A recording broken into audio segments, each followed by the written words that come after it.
Bhagavate Vasudevaya.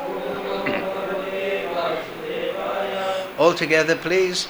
Om Jnana Timarandasya Ganandana Salakaya Chakshurun Militam Yena Tasmai Shri Gurave Namaha Shri Chaitanya Manobhistam Stapitam Yena Bhutale Swayam Rupa Kadamayam Didati Swapadantikam Vandeham Shri Guru Shri Yukta Padakamalam Shri Gurun Vaishnavamscha Shri Rupam Sagrajatam Sahagana Raganatam Vitam Tam Sajivam Sadvaitam Savadutam Prijana Saitam Krishna Chaitanya Devam Shri Radha Krishna Padang Sahagana Lalita Shri Vishakam Vitamscha He Krishna Karuna Sindhu Dina Bandhu Jagatpate Gopesha Gopika Kanta Radhakanta Namostute Tapcha Kanchana Gaurange Radhe Vrindavanishwari Vrishabhana Sudadevi Pranamami Hari Priye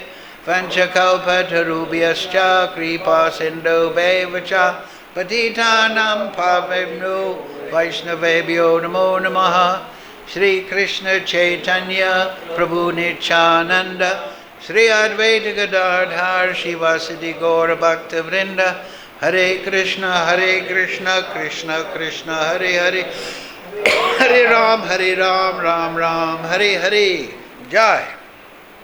So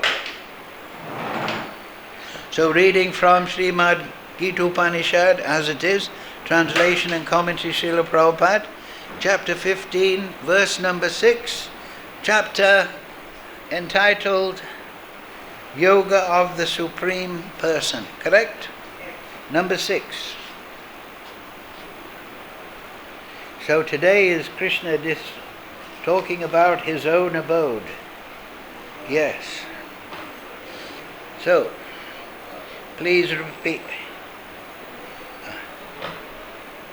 Na tad bhāsayate sūryo na śaśāṅko na pāvakaḥ yad gatvā na nivartante tad dhāma paramam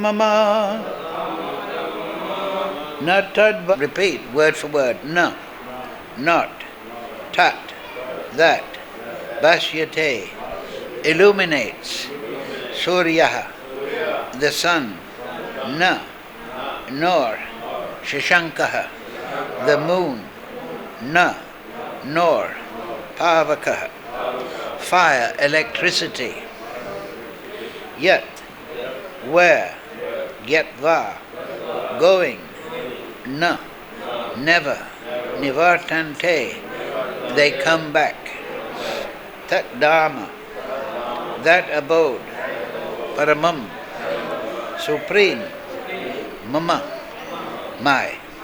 So translation Srila Prabhupada. Can you close these windows? There's a lot of noise from the reception area. So translation. That supreme abode of mine is not illumined by the sun or moon, nor by fire or electricity. Those who reach it never return to this material world. Please repeat. That supreme abode of mine is not illumined by the sun or moon, nor by fire or electricity. Those who reach it never return to this material world. Well, that sounds good. Once you go to Krishna Lok, you never have to take this material body again. That's called back to Godhead. Okay, let's see the purport. Srila Prabhupada. The spiritual world, the abode of the Supreme Personality of Godhead, Krishna, is known as Krishna Loka, Goloka Vrindavan, is described here. In the spiritual sky, there is no need of sunshine, moonshine, fire, or electricity, because all the planets are self-luminous. We have only one planet in this universe, the sun, which is self-luminous, but all the planets in the spiritual sky are self-luminous. The shining effulgence of all those planets, called Vaikunthas, constitutes the shining sky known as the Brahmajyoti. Actually, the effulgence is emanating from the planet of Krishna, Golok Vrindavan. Part of that shining effulgence is covered by the Mahatattva, the material world. Other than this, the major portion of that shining sky is full of spiritual planets, which are called Vaikunthas, chief of which is Goloka Vrindavan. As long as a living entity is in this dark material world, he is in conditional life. But as soon as he reaches the spiritual sky, by cutting through the false perverted tree of this material world, he becomes liberated. Then there is no chance of his coming back here. In his conditional life, the living entity considers himself to be the lord of this material world. But in the liberated state, he enters into the spiritual kingdom and becomes the associate of the Supreme Lord. There he enjoys eternal bliss, eternal life, and full knowledge. One should be captivated by this information. He should desire to transfer himself to that eternal world and extricate himself from this false reflection of reality. For one who is too attached to this material world, it is very difficult to cut that attachment. But if he takes to Krishna consciousness, there is a chance of gradually becoming detached. One has to associate himself with devotees, those who are in Krishna consciousness. One should search out a society dedicated to Krishna consciousness. Excuse me. And learn how to discharge devotional service. In this way, he can cut off his attachment to the material world. One cannot become detached from the attraction of the material world simply by dressing himself in saffron cloth.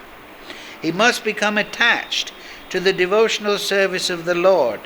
Therefore, one should take it very seriously that devotional service, as described in the 12th chapter, is the only way to get out of this false representation of the real tree. In chapter 14, the contamination of all kinds of processes by material nature is described. Only devotional service is as purely transcendental. The words paramam are very important here. Actually, every nook and corner is the property of the Supreme Lord. But the spiritual world is paramam, full of 6 opulences. The Katha Upanishad 2.2.15 also confers that in the spiritual world there is no need of sunshine, moonshine, or stars. Na tatra sūryo bhati na chandra tarakam. For the whole spiritual sky is illuminated by the internal potency of the Supreme Lord. That supreme abode can be achieved only by surrender and by no other means. Mukam karochi vachalam pangam laite grim yad kripa tamaham vande Shri Guru Dinatarinam. Na tad bhāsayate sūryo na śaśāṅko na pāvakaḥ yad gatvā na nivartante tad dhāma paramam. That supreme abode of mine is not illumined by sun or moon, nor by fire or electricity. Those who reach it never return to this material world. Yes. So Prabhupada says in the purport, if you remember, one should be captivated by this information. Right? So there are many man-made scriptures in the world, and they talk about the nature of God and the abode of God, but it's all speculation. But here in the Vedas, we have the Supreme Personality of Godhead himself, Krishna, accepted by Asita, Devala, Vyas, Narada, all the great sages, all the peerless Vedic literature, the vast body of the Vedas, the Puranas, the Itihasas, the histories, the commentary of the Acharyas, they're all saying this is the Supreme Personality of Godhead. But in the man-made religions prevalent now in Kali Yuga, God has got an old beard, and he's sometimes gets angry, jealous. He destroys cities. There's no description of the spiritual world. Atak Shri Krishna Namadi na bhaved grayam indriya. The spiritual world, the spiritual transcendental pastimes are beyond the material senses. This material body can perceive the material world. But if you remember what we were talking about last week, the importance of developing the inner spiritual eye. Just like in 11th chapter, Arjuna was given divya chakshus, divine vision, and then he could see Krishna. So this is an important point. We were talking about it last week. And the eye of devotion, paramam jana charita bhakti vilochanena. So in that purport of Brahma Samhita, if you remember, the eye of devotion is the eye of the soul. It is not this eye. Sometimes we think we put some prema on this eye and we can see Krishna. No, the eye of devotion is the swarup. It is the eye of the awakened soul. And so that is why a devotee his aim is within, his attention is within, his goal is within.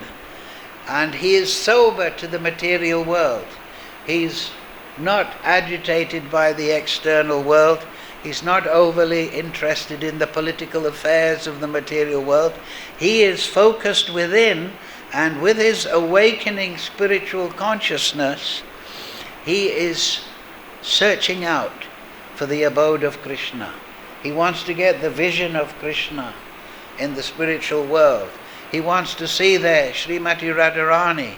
He wants to see the Leela. He wants to see all the pastimes of Krishna. And this is what we hear, right, from the Goswami literature, so on and so forth, Bhakti Ratnakar and all the rest. The Gopi, the 6 Goswamis, when they're writing down the Rasa Shastra, they're not speculating. They're actually seeing the spiritual world. They're actually seeing Lalit Madhava. They're actually seeing Prem Samput. They are describing the affairs of the spiritual world. So this is peerless literature. There is nothing in comparison in the material world. So people may speculate about the nature of God and create some tribal religion. God is the big father. Okay, God is this, God is that. But it is all speculation, and they can have no vision of the spiritual world. But the vision of the spiritual world is given by Krishna. Here is the starting point, that it is a place of effulgence. Just like if we turn off the light and the sun goes down, this is a place of darkness, right? As Prabhupada pointed out in the purport, without the sun, or the moon, or electricity, as Krishna says, without these aids, the actual nature of this material world is revealed. This microphone stand is not self-effulgent. This table is not self-effulgent. The trees, the plants, they're not self-effulgent. Without the sun, you cannot see them. They do not give light. Of course, there are some luminous objects, like fireflies, something like that. But that is not common. That there are some animals that their eyes can glow, they say, so on and so forth. But in the spiritual world, every part of the energy is effulgent. And it's interesting, a couple of days ago, I was watching a near-death experience. This Christian man, he had a disease. He took some medicine, it was an overdose, and he left his body. And these near-death experiences, sometimes people have them in an operating table. the subtle body comes out, and they see the doctor and the nurse doing the operation. They have an experience wherein they are not in the material body in the normal sense, but they're out. So it was very interesting, his account. And he was talking about this. He was saying, I went through this light tunnel. It's described in the Vedanta Sutra at the time of death. A tunnel, light tunnel, kind of awakens in the consciousness. And he was drawn down it, and he went to this place, and he saw the grass. He said, he was just describing the grass was so perfect, but it was effulgent. And then he met, to make a long story short, then he met beings of light. And their bodies were effulgent. And the whole of the realm was effulgent. And they gave him some instructions, but said, now your time is not to come. You have to return to your family. And he was in the motor car in the middle of the wilderness, measuring a plot of land in Canada. Now you have to return to Canada. And so anyway, this was his vision. It was very interesting that everything was effulgent. The sky was effulgent to this. But not this kind of effulgence, plasma or electricity, that burns your eye. So sometimes you might think, if everything is effulgent, then my eyes will be painful. It'll be too bright. But that's because we're looking at this electric bulb with this material eye. But in the spiritual world, we will also be beings of light. The swarup, the spiritual form of the soul, is also effulgent. And it is seeing with effulgent senses. It is matching the environment. So you're not like in this world, if there's too much light or a lightning flash, it's painful for this material body, the senses. It's an overload, right? But in the spiritual world, that's your natural environment. Just like the fish. The fish is naturally attuned to the sea. It doesn't feel troubled by all the water. It has a body made of water to fit in to the sea. So the spiritual body is also spiritual.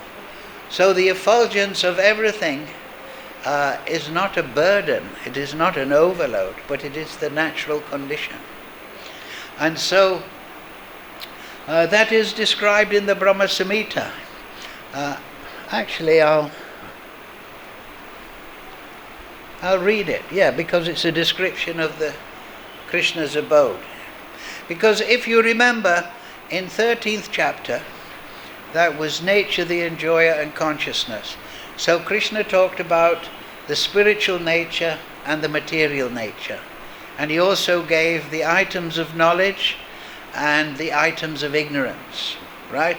And then he expanded in that chapter. He talked about how the living entities are spirit souls, and he is the seed-giving father, he is Pita.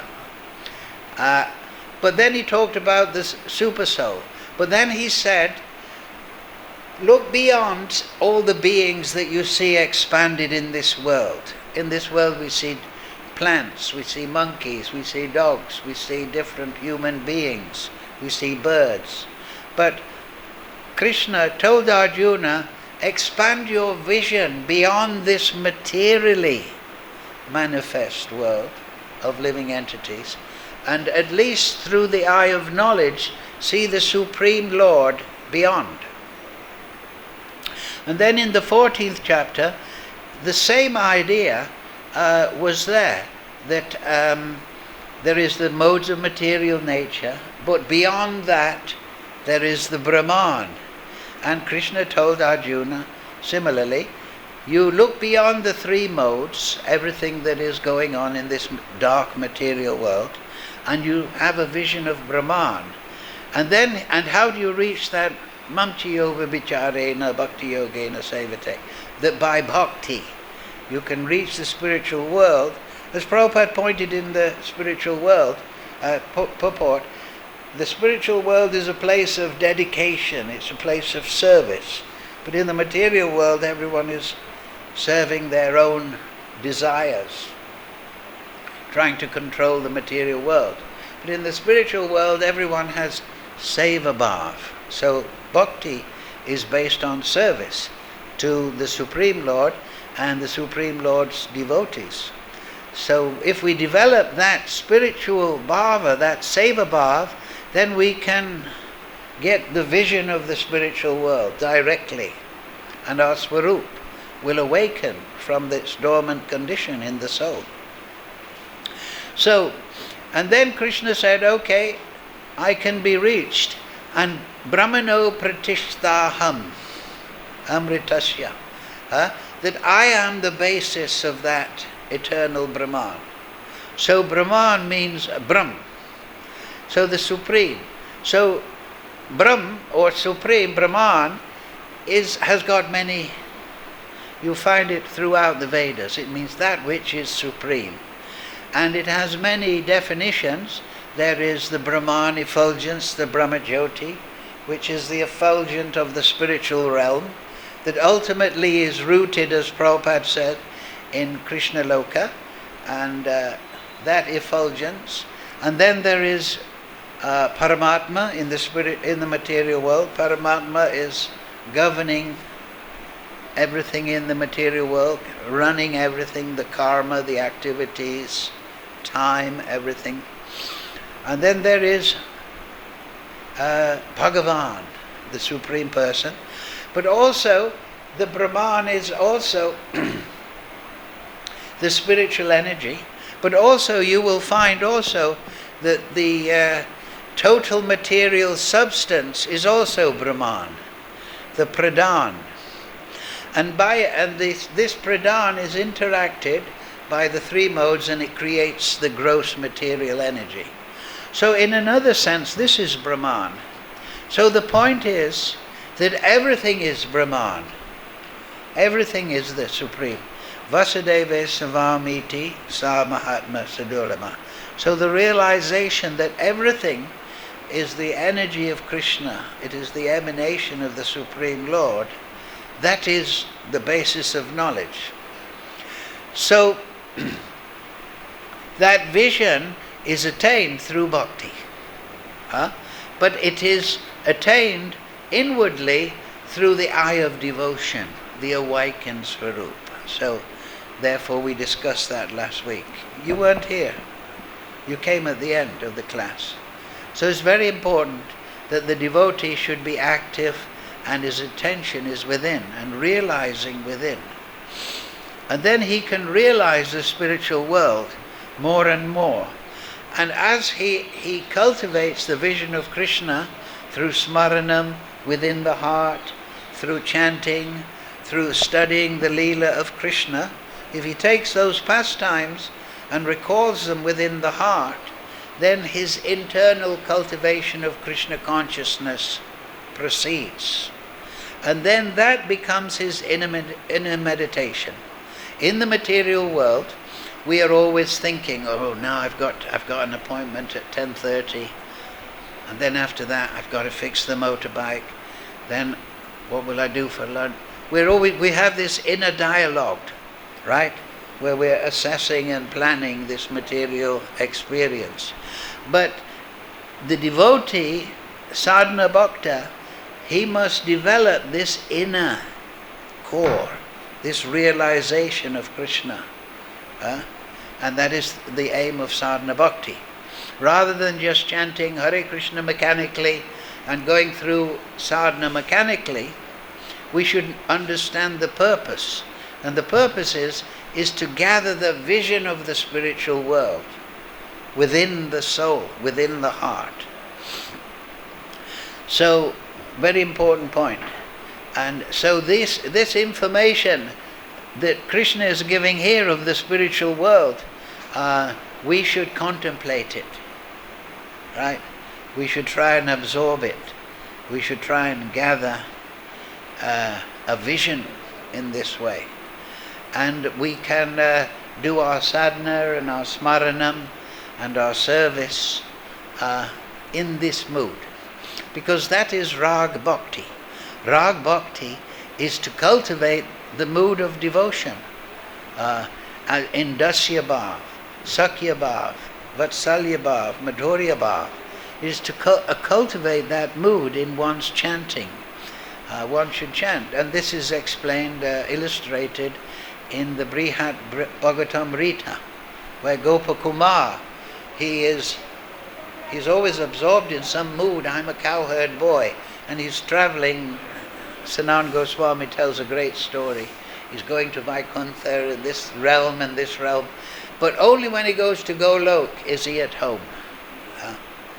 So we have to awaken the Swarup through sadhana, and the basis of rag sadhana is to chant in an awakening mood, in dasya bhav, sakya bhav, vatsalya bhav, madhurya bhav. And so that is the goal of sadhana, and we must pursue sadhana with that in mind. Or else if we just chant like a parrot, Hare Krishna, Krishna Krishna, Hare Hare, Ram Ram, Ram Ram, Hare Hare, you know, and we're still thinking, oh, I don't like the temple president, Hare Krishna, Hare Krishna, Hare. He was shouting at me yesterday, Hare Krishna, Hare Krishna. We have to develop that vision, and so we have to feed that inner vision with the spiritual world, right? With the knowledge of the spiritual world that's given in the Vedas, given in the Bhagavatam, given throughout the Vedas. And so we cultivate the spiritual world within the heart, within the soul. So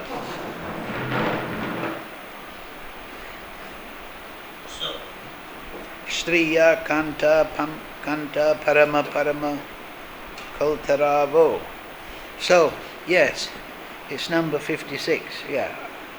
Shriya Kanta Parama Purusha Kautaravo Druma Bhumis Chintamani Gangamaito Mamritam Katta Gangnam Nacham Gangamam Apibangsi Priyashiki Chindanantam Jyoti Parama Apitadashwajam Apicha Sayatra Shirabhi Suravati Surabhibhyascha Sumahan Nirmek Sharakyo Vavrajati Nahi Yatrapi Samayah Pajye Svita Dvipam Tamaham Iha Golokam Itiyam Vidantaste Santa Sriti Vralaya Kaya Kati Paye.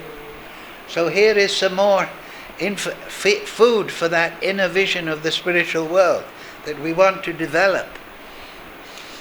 I worship that transcendental seat known as Svetadvip, where as loving consorts the Lakshmis in their unalloyed spiritual essence, that means the gopis, those in Madhurya Bhav,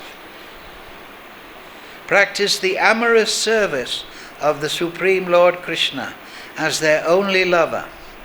So here's description of the spiritual world, where every tree is a transcendental purpose tree, where the soil is the purpose gem, all water is nectar, every word is a song, every gate is a dance, the flute is the favorite attendant, effulgence is full of transcendental bliss, and the supreme spiritual entities are all enjoyable and tasty.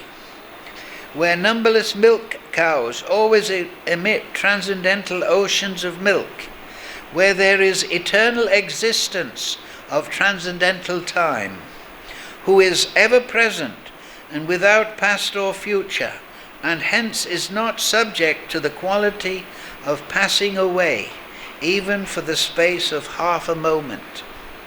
That realm is known as Goloka, only to a very few self-realized souls in this world. So you can read the purport, and it expands on these ideas. Also at the beginning of Brahma Samhita, more information of the spiritual world? Yes, number 2. We know the first verse, right? Ishvara Parama Krishna. So then, Shastra Patra Kamalam. The spiritual place of transcendental pastimes of Krishna is portrayed in the second verse. The super excellent station of Krishna, which is known as Gokul, has thousands of petals and a corolla like that of a lotus sprouted from a part of his infinitary aspect, the whirl of the leaves being the actual abode of Krishna. So that is explained in Jiva Goswami's purport. The whirl of that transcendental lotus is the realm wherein dwells Krishna. It is a hexagonal figure, the abode of the indwelling, predominated and predominating aspect of the Absolute. Like a diamond, the central supporting figure of self-luminous Krishna stands as the transcendental source of all potencies. The holy name, consisting of 18 transcendental letters, is manifest in a hexagonal figure with 6-fold divisions. The whirl of that eternal realm, Golok, is the hexagonal abode of Krishna. Its petals are the abodes of gopis, who are part and parcel of Krishna, to whom they are most lovingly devoted and are similar in essence. The petals shine beautifully like so many walls. The extended leaves of that lotus are the garden-like dhāma, the spiritual abode of Sri Radhika, the most beloved of Krishna.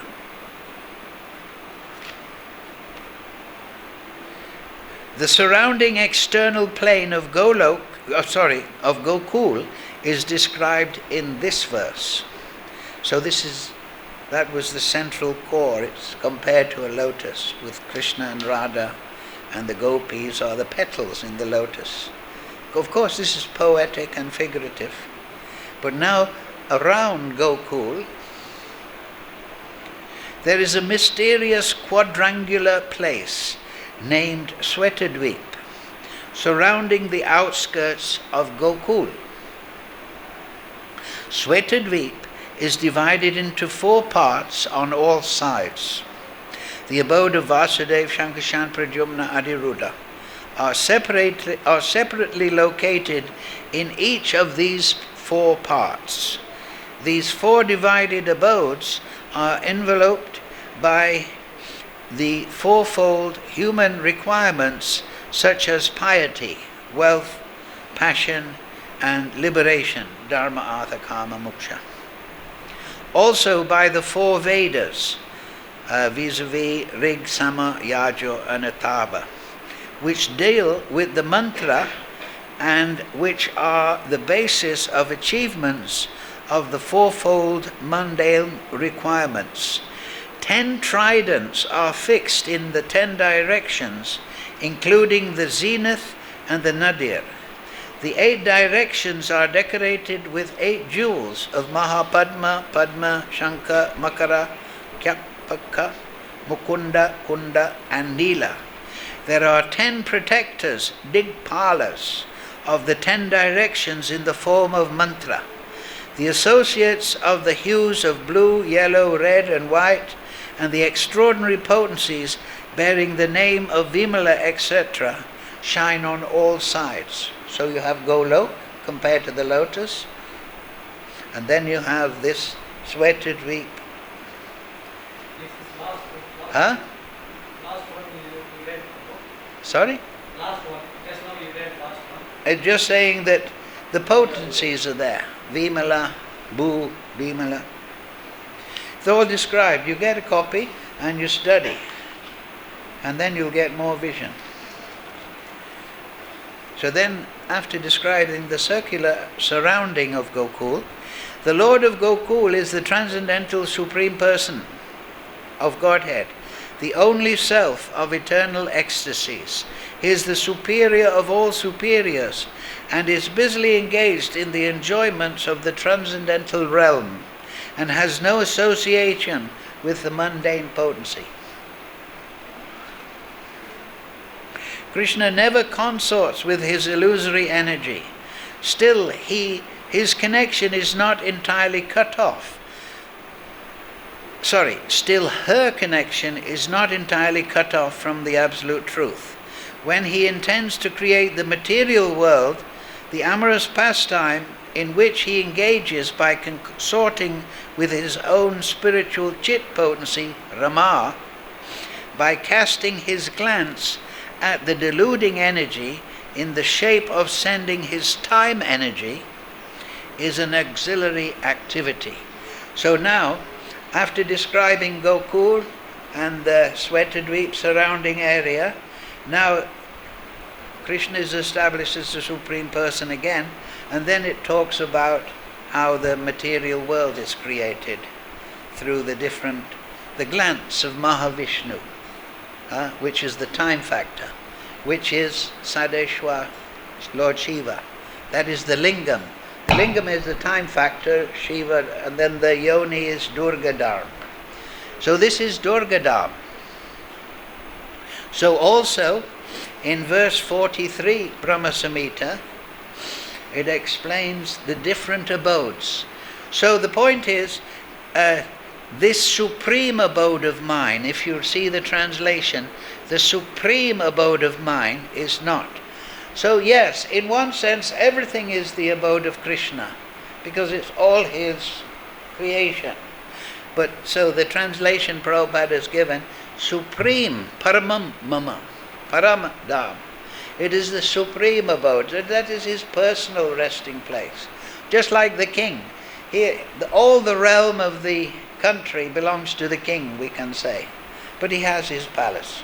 He has his central place.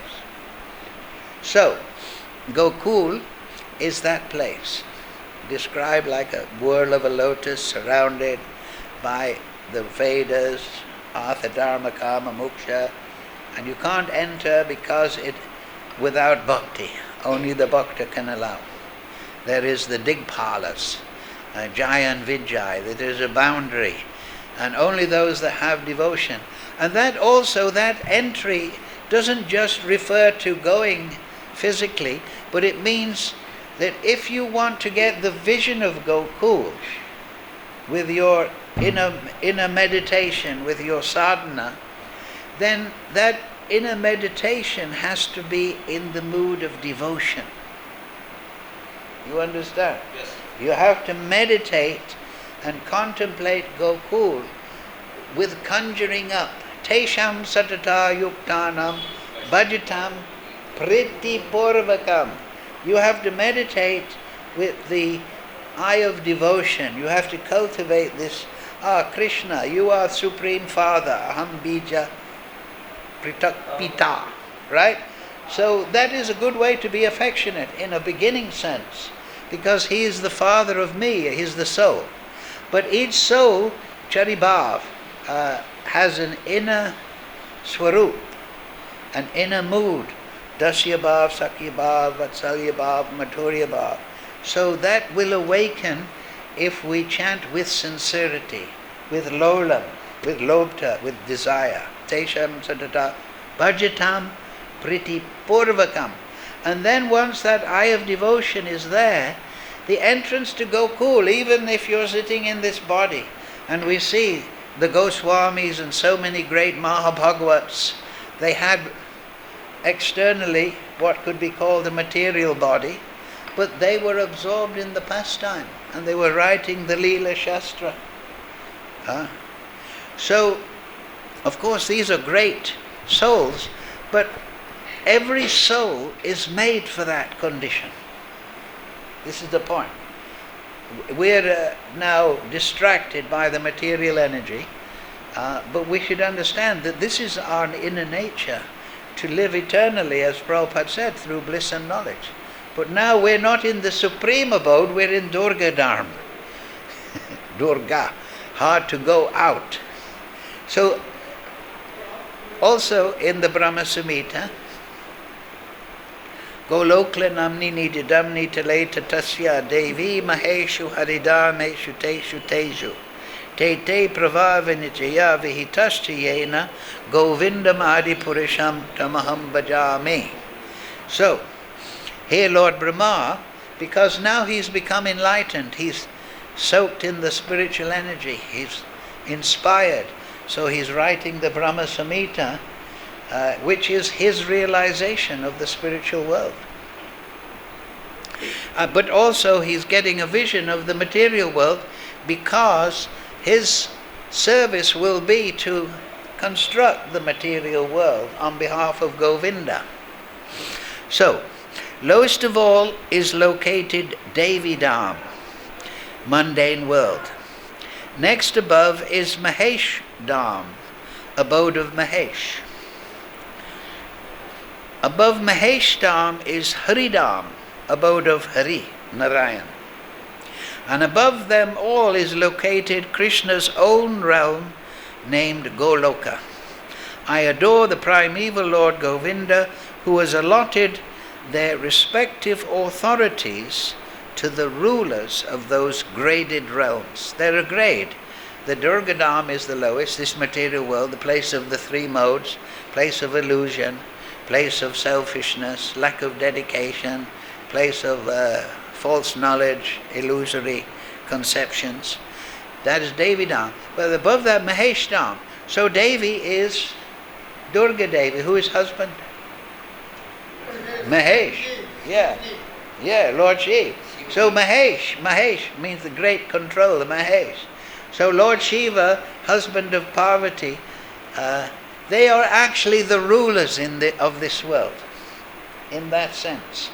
This is Devidam, and above that Mahesh, who is the husband of Devi, they are governing this material energy of the three modes in that sense. Of course, Krishna is giving, but it says here, who has allotted their respective authorities to the rulers of those graded realms. So he's given authority to Devi, to Mahesh. And then above that, and Maheshtam is described, you'll find in the Shastra, Bhagavatam there's a description, is the boundary in one sense between the material creation and the spiritual creation. And then above that is the Haridam, the Vaikuntha Lokas, where Nara means souls or persons, Arayan means the shelter. So he's the great God. He's worshipped in awe and reverence, four-armed, the Shankha, Padma, Chakra, Gada. So, and people are blissfully worshipping with, open heart. Oh, Narayan, you are the shelter of all. And they're full of ecstatic bhav in Aishwarya bhav. But then, above that is Gokul. So you have Devi Dham, Mahesh Dham, husband of Devi. They're combining. And then Narayan, the Vaikuntha Lokas. And then you have Gokul. I'll read the purport, because it's a short one, but it's very, very nice. The realm of Goloka stands highest above all others. Brahma, looking up to the higher position of Goloka, is speaking of the other realms from the point of view of his own realm, which is Devidam. The first in order is this mundane world called Devidam, consisting of the 14 worlds, Satyaloka, etc. Above Devidam is located Shivadam, one portion of which, called Mahakaladam, is enveloped in darkness. Interpenetrating this portion of Shivadam, there shines Sada Shiva Loka, full of great light. So very interesting. Has two sections. they have the dark section on the lower section, and then the Shiva Loka on the top, which is the place of Lord Shiva, Vaishnavayata Shambhu. He is the greatest Vaishnava. So very interesting, Mahakala. So the place of darkness is the place of Mahakala. That is the material time potency that is agitating the material world, Devidam. So that is darkness. We already heard how the spiritual world, it's a place of effulgence where there is no material time. It's very hard to understand, isn't it? How there can be no sense of past or future, but there's just existence. We have past and present in this material world because we are suffering in the lokoyam karma bandhana. Time is giving you karma phal. Time is giving the result of activities. So it's a binding. Even though we are meant to be eternal, ecstatic spirit souls, we're in Mahakala, we're bound in the darkness of the material world. Yes, there shines Shiva Loka full of great light. Above the same appears Haridam, or the transcendental Vaikuntha Loka. Vaikuntha means no anxiety. In the material world, this is Kuntha Loka. Everyone is worried. Oh, the bank manager, the taxman, the government, the weather, the flooding, the COVID. Everyone is in anxiety. The potency of Devidam in the form of the extension of Maya and that of Shivaloka consisting of time, space and matter. Very interesting. These are the material ingredients, time, space and matter, are the potency of the separated particles pervaded by the penumbral reflection of the subjective portion of the divinity. Penumbral means the outer glow. Just like the penumbral part of the sun is the outer glow of the sun, penumbral. So that is the effulgence of the spiritual world. Above Shivalok is the effulgence of Haridam, and that effulgence ultimately is the penumbral effulgence of the Supreme Lord, Krishna. But Haridam is ever resplendent with transcendental majesty, and the great splendor of all sweetness predominates over all other majesties in Goloka. The Supreme Lord Govinda, by his own direct and indirect power, has constituted those respective potencies of those realms. So that means he's made them like they are. Right? So everything is the expression of Krishna. Just like we go to an art gallery and we see the expression of a great painter, or we see the expression of a sculptor, and we think, oh, he's expressing art. So actually the whole creation is an expression of the art of Krishna. You can think of it like that. There's so many energies, but there is also rasa. That means when you see a good painting, you see, oh, the artist has really captured some mood in the painting. Or you hear a musician and it touches oh, what a sweet melody. So, in one aspect, the music is just a vibration, right? But the vibration of the music is carrying rasa also. It's not just one thing. So the material scientists, they just look at the prism and they think, oh, there's different wavelengths of light, so many atoms and molecules and so on. But they put the rasa aspect aside, because the rasa aspect, when you see the beauty, even in the material world, when you see the wonderful arrangement, then you think there must be a supreme artist. You see? So the material scientist has got his calculator out. ABC equals CD plus 1 or something. So he's doing this impersonal calculation on the potencies, the energy, but doesn't want to recognize rasa, because as soon as you recognize the artistry of the material world, then you must also start to admit that there is a supreme artist, correct? And that means I'm not supreme. And that's what the materialist doesn't want to think. He wants to think, I'm the supreme. I'm the supreme artist. I'm the supreme 100 meters dash. I'm the supreme shot put. Now the Toki is going, I'm the supreme javelin. Everyone in the material world is thinking, yes, other people got higher exam marks than me, but that is because I didn't bother filling in all the answers. We're always calculating that we are something special. We are, because we're part and parcel of the Supreme Lord. But in the material world, the abode of Maya, illusory, we're full of illusory conceptions. So the material world is gross, but it's also subtle. So in sadhana bhakti, we want to purify the subtle.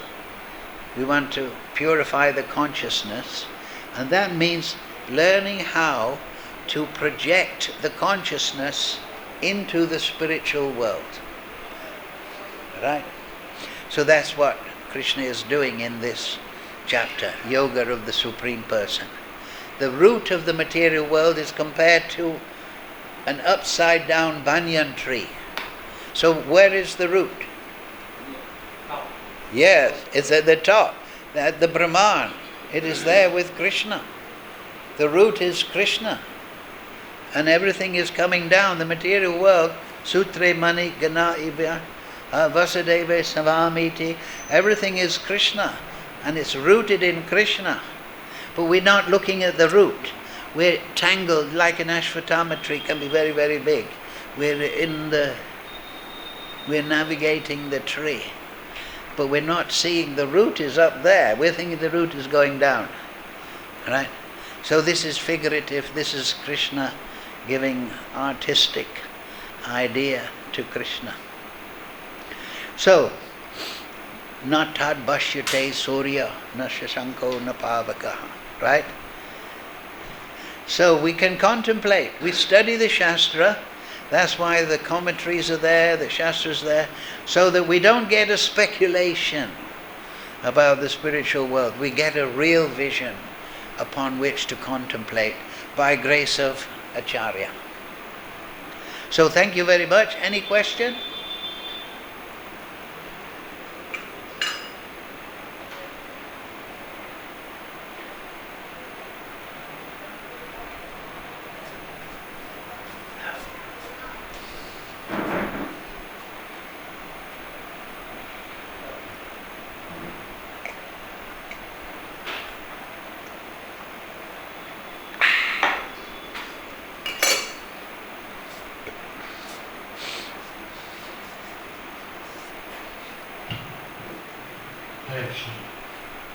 You are giving the example, the reflection of Vrindavan.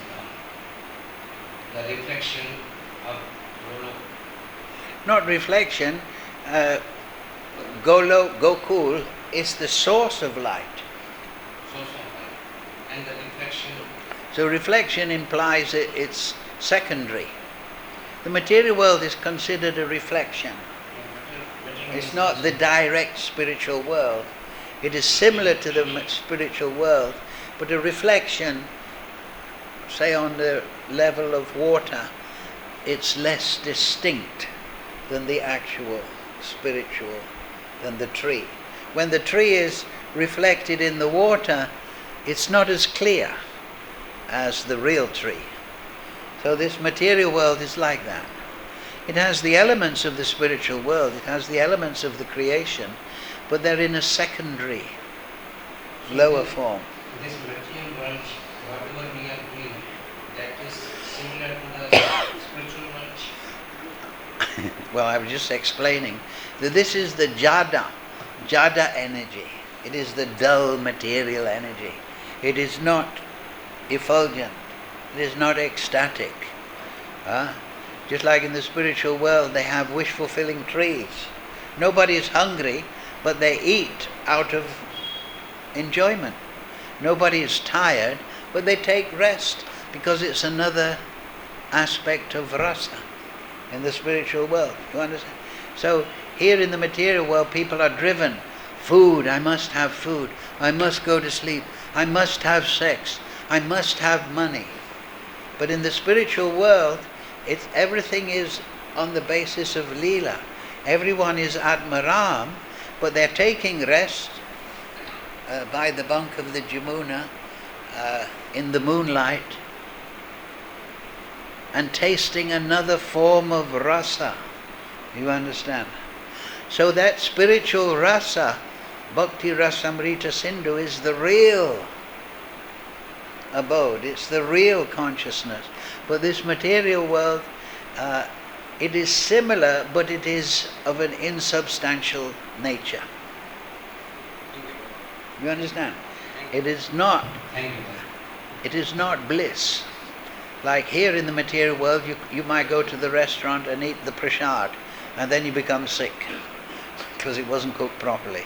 But in the spiritual world, everything is divine and perfect.